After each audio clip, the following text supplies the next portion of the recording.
Welcome back, everyone, to Trade Talk, the collected comic book review show. I'm your host, Nico, and thank you to everybody who's checked the show out so far and continues to come back week to week to hear me rant on about different comics that I've recently read. I got two that I'm going to talk about today, so without further ado, let's get to it.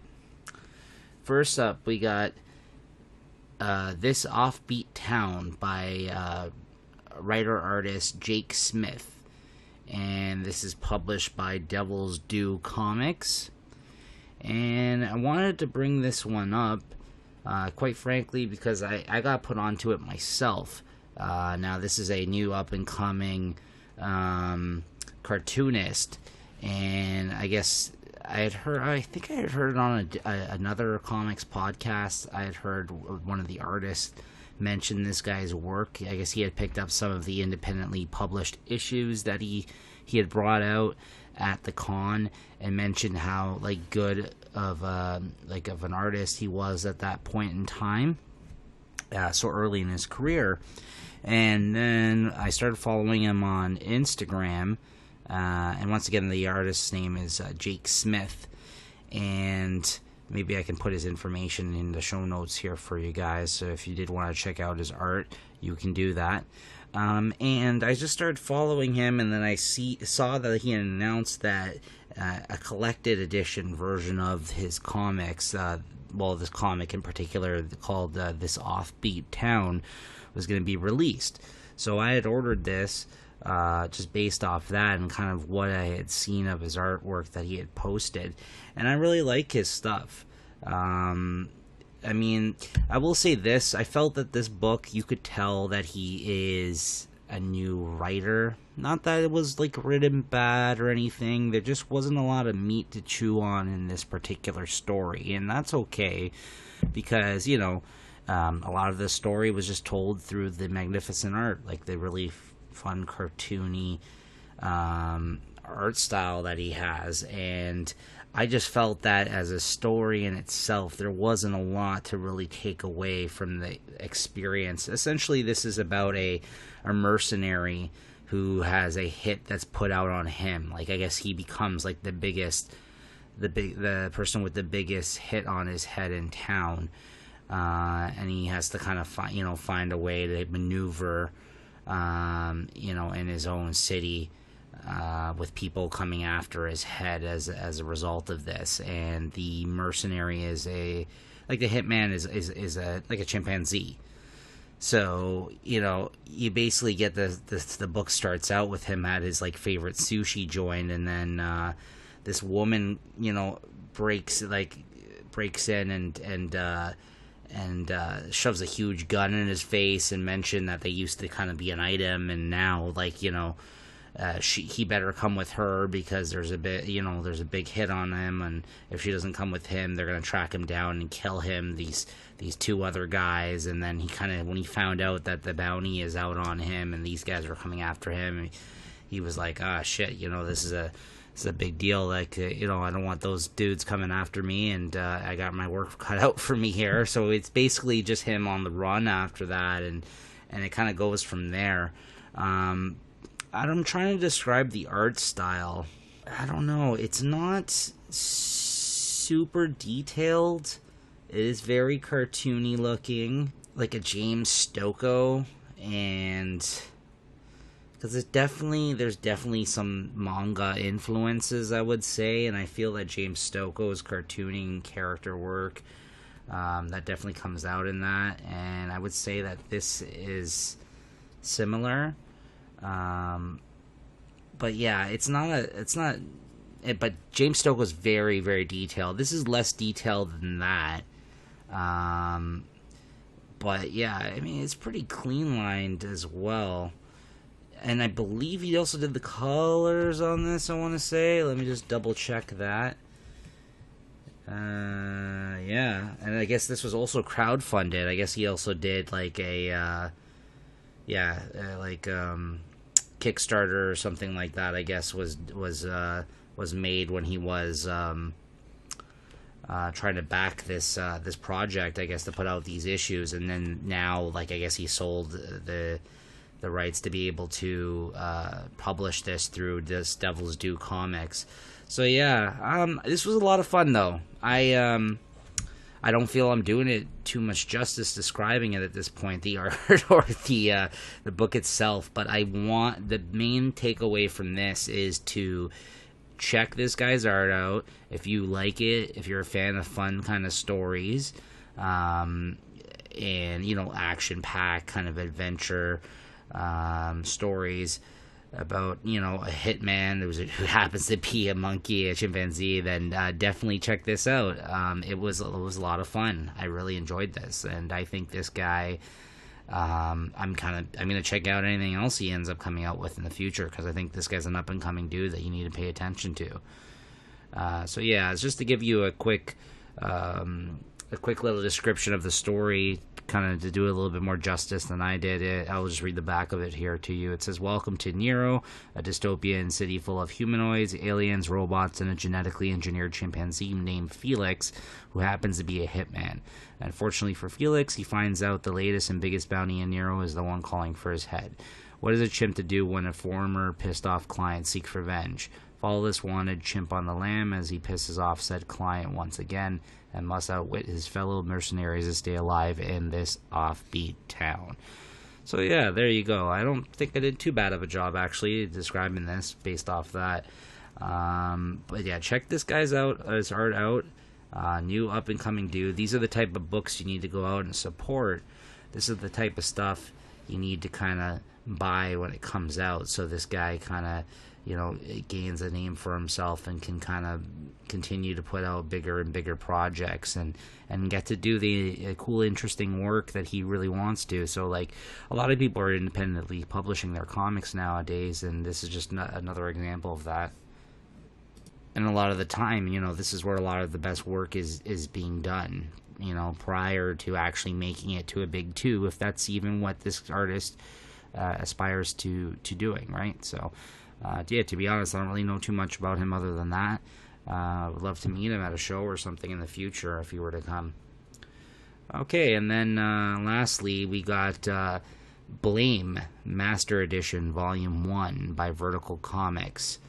This is by Tetsumo Naihi. If I'm saying that wrong, my apologies. This is the first manga I'm actually bringing to the show. And I hope to bring more over time. I don't read as much manga as I do Western comics overall, but there is a bunch of titles that I do follow. Just one didn't happen to kind of pop up on my reading list in the last few weeks from starting this show. So yeah, you will hear from me time to time talk about different mangas that I'm currently reading. This is one that I picked up. I'd heard a lot about this artist's work. He's done a few other well-known and regarded mangas. I guess other stuff that's also been adapted to anime, which may be more popular due to that. There's another book called Knights of Sidonia that he did, which I think was done before this Blame book. Blame with an exclamation mark. and there's another one called Abba that just, I think, recently came out. Yeah, there's a few different things that I'm aware of that he's worked on. And this is the first foray into his work for me. I had heard this described as, or I guess his work overall, as a lot of it to be very confusing. In that sense, where I don't think there's a lot of he doesn't do a lot of writing, I guess. I mean, which was very evident in this volume. A lot of the story was told through the art, but this is kind of like such a high sci-fi concept that unless you kind of really follow along with what's happening, and even if you do, I think some of the time you're going to be left a little lost and kind of scratching your head looking for more answers as you kind of make your way through this world that he's setting up. Yeah, because basically this book it just started off with this guy. His name's Kiri, and again, if I'm pronouncing that wrong, my apologies, but he has like a younger girl with him, and all of a sudden someone spots them, and he asks her to hide. And then when she hides, this person approaches him, and he's like, "Oh, I thought from back there I had seen somebody with you." And then obviously they're on to him, and that he's hiding this girl after they introduce himself, and they're like surprised that he's another human. And then all of a sudden, Kiri kind of steps back and pulls out a gun and starts firing at this person and takes them out. And then they kind of go on their way. And then afterwards, there's two other people that approach the body of this person he just shot, and essentially revive them in order to gain information from them. Like, they start to revive him, and then after they kind of get the information that they need, they just kick them off the ledge of this big bridge that they're on, this pitfall, and he just falls. But before they do, they ask, was the girl with him, and what about this man? And so you found them, and the person confirmed that they're from before the infection, basically confirming that they're humans, and that I guess prior to whatever occurred within this world, these are people from before that time. I guess some sort of infection spread or something occurred, and from there they continue to track this man on his travels as Kiri. Somewhere along the way, very quickly within this first volume, because, by the way, this Master Edition is an oversized paperback. You may be familiar with most manga or smaller paperback editions. It's smaller than, just maybe a little bit more than half the size of what your regular trade paperback would be for Western comics. But sometimes when manga is recollected, they will bring it out in a nicer oversized paperback or hardcover, and that's basically what they did with this Blame series in these Master Editions. So there's 6 volumes like this, and then from there, this Kiri continues to get tracked down, and very quickly the younger girl ends up getting killed as a result of these two people that are tracking him down, and they kind of continue to give him trouble as he makes his way higher and higher throughout this building that they're in. It's weird. Again, they don't really explain it too much. You got to kind of pick up details as you go and piece things together. They kind of throw you right in the middle of this story. And storytelling that way can be interesting for the reader to experience things as they come. And like I said, I was a little bit lost at times, but the artwork does a great job of doing most of the heavy lifting in terms of showing you what this main character is seeing throughout his travels. I think the art style for a manga artist is very brushy, very inky, very messy, kind of rough in places, looks a little rushed, sketchy, really interesting looking work, but everything's kind of visualized very well, and there's a lot of scenes of background that this character encounters as he's journeying his way throughout this tower, of just a bunch of brick and brack,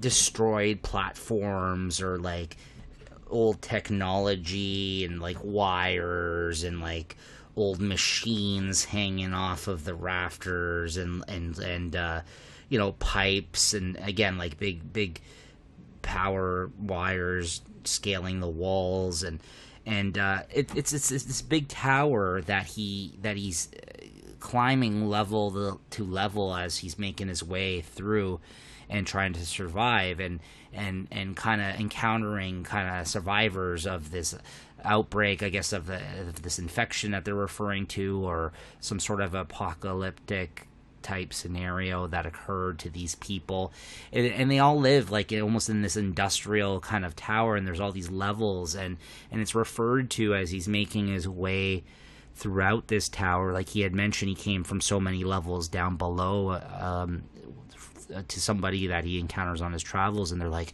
no, that's impossible, it can't go down that far. And they're like, well, all up ahead, like all these levels that you're going to encounter, there's these people called the administration there, and you got to watch your back. And then you find out there's all this other group of people that he's not even aware of, which are called the administration. And I don't know if that's supposed to be some sort of a government presence, or basically who was responsible for what had occurred to these people, like these humans in this society prior to what they whatever this is now that they live in, this hellscape. So there's all these weird looking kind of like half cyborg people that he encounters, and weird slug creatures, and like for rations or things to eat, you see him at one point basically eating like something that looks like a piece of data or something like that. Like, I don't know, it's there's a lot of weird things that are occurring in this book that they don't take the time out for them to explain. You basically just gotta go with it. And like, as I mentioned with the style of the artist, he's very experimental at times in this. Like, all mangas usually have like some color pages found within them, that when they originally got published, once in a while you would get a few color pages of their work, and you get a few of those dispersed through this volume.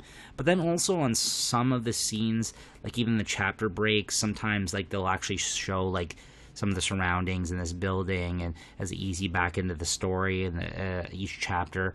And he kind of does these like full page double page spreads of the environment, and some of them are just basically rough pencil sketches. Like, you can even see the shading that he kind of added to the drawing, and you know, it's just, it also seems like he's also trying to flesh out this world for himself, and having a lot of fun drawing this book as he goes, and these weird things that he encounters. And it's almost as like it's like a free loose way of thinking, letting the story unfold for itself. Like, I don't know if that's the type of technique that he used for this, some sort of a free form storytelling technique of some sort, but yeah, it's an experience. And that's basically what I have to say about this one. Beautiful artwork, a tad confusing at times, high sci-fi concepts, dystopian type future story setting. You get kind of thrown in, like I said, halfway through an ongoing tale, it seems, and you gotta kind of try to keep up. But yeah, the art looks great in this oversized format, and it's one of those things where you may not understand everything that's happening all the time, but it's just, you gotta experience it. You just gotta go with it. You gotta trust the writer, and you gotta enjoy the ride. And that's basically what I did with this first volume. I'll definitely be checking out the other volumes of this series eventually when I get my hands on them. They are kind of a bit pricey, I will say, for these oversized editions, and this was a fast read because, as I mentioned, a lot of the storytelling was done through the art. There wasn't a lot of dialogue in this book, so it's not like you're going to be sitting there reading a lot, essentially, but you're going to be taking in and soaking in this very nice artwork that they have presented to you in this nice format. U.S. retail price, it's a $35 book. You know, if you can find it cheaper, it's definitely worth checking out. I just think if you're going to pay that price for this book, and you're expecting to kind of, because of the sheer size of it, because it's a few hundred pages, it looks like, it won't take you that long to get through if you're a fast reader like I am. So yeah, that's Blame with an exclamation point on the end of it, Master Edition Volume 1. Yeah, if you've read this book before, or are picking it up for the first time, I would love to hear your thoughts on this, because maybe I missed the mark completely while describing this, and I don't really know what's going on whatsoever, because that was my takeaway from it. And I've also been told that if you do watch, there is an anime that helps clear some things up in this story as well, and might be able to flesh it out a little bit better, this world.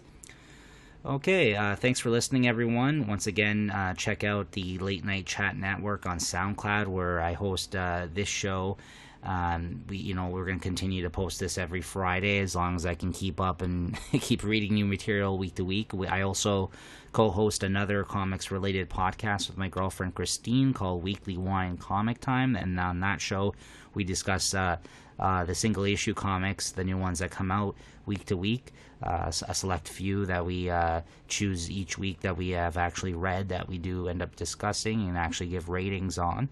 And then, of course, we got the original Late Night Chat with JT and Nico podcast, our first show that we did. Without that, we wouldn't have ended up rolling any of this other content out to different podcasts on the network currently, or there wouldn't be a network for that matter. So definitely check it out. There's lots and lots of content on there for you to check out and enjoy. And if you do have any comments on this show, things you would like to hear, for me to read, or things you want discussed, or you wanted to mention anything about any of the books I talked about, and we can discuss them in the comments here on the SoundCloud page, please drop me a line, or any of my social medias. Please let me know. Thank you.